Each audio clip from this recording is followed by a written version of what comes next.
भोई समाजाचा वापर फक्त मतदानापुरताच शासनाचे सातत्याने दुर्लक्ष असल्याचा आरोप यावेळी केला जातो आहे।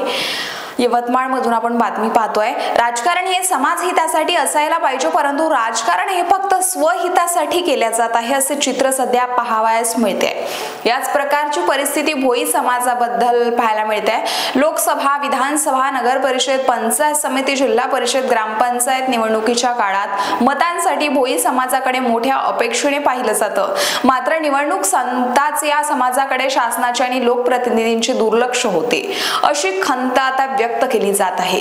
सामाजिक, आर्थिक आणि शैक्षणिक दृष्ट्या मागासलेल्या भोई समाजाच्या समस्या वर्षानुवर्ष तशाच राहिल्या आहेत। रोजगार, शिक्षण, घरकुल, आरोग्य सुविधा अशा अनेक बाबतीत भोई समाजात आजही संघर्ष करावा लागतोय।